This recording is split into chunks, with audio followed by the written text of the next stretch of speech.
অন্য কেউ নয়, কল্যাণীর আইন কলেজের ছাত্রী মৌমিতাকে খুন করেছেন তার স্বামী। এমনটাই দাবি করছে পুলিশ। পুলিশের দাবি, জেরায় মৌমিতার স্বামী নিখিল সেন স্বীকার করেছে খুনের কথা।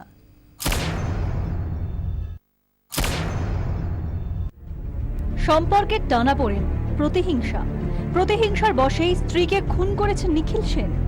নিখিলকে জেরা করার পর এমন তথ্যই উঠে এসেছে পুলিশি তদন্তে।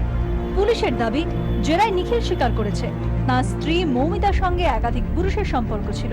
সেটা মানতে না পেরে খুনের ছক কষে সে।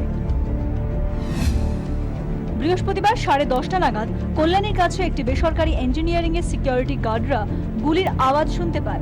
বাইরে বেরিয়ে এসে দেখেন রাস্তার ধারে রক্তাক্ত অবস্থায় পড়ে আছেন এক তরুণী এবং এক ব্যক্তি মোটর বাইকে করে পালাচ্ছে।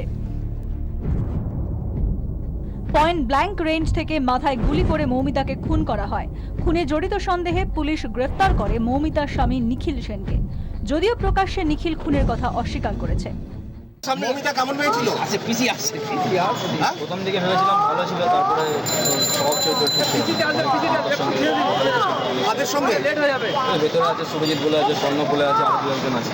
তাদের সঙ্গে খারাপ ব্যবহার ছিল? ওটা কথা ছিল, বিয়ের ক মাস পরে জানতে পারলে? ভেতরে গিয়ে একটু ছিলাম তখন জানতে পেরেছি, আগে জানতাম না। তুমি ওকে ফোন, মৌমিতাকে খুন করলো কে সেটা বলতে পারবো না। তোমাকে কি ডেকেছিল? তোমার কাছ থেকে তো মৌমিতার মোবাইল পাওয়া গেছে, আমার কাছ থেকে কিছু পাওয়া যায়নি। বন্দুক পাওয়া গেছে। মনে হচ্ছে আপনার আমার ভুল হচ্ছে? সত্যিটা কি বলো ভাই? সত্যি কিছু নেই, সব জানতে পারবেন, ওয়েট করুন। এত তাড়াতাড়ি জেনে গেলে তো হয়ে গেল।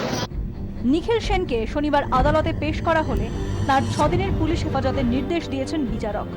প্রতিহিংসা ছাড়াও খুনের পেছনে অন্য কিছু রয়েছে কিনা খতিয়ে দেখছে পুলিশ। দেখা হচ্ছে মৌমিতার পরিবারে কোনো অশান্তি রয়েছে কিনা। ব্যুরো রিপোর্ট, 24 ঘন্টা।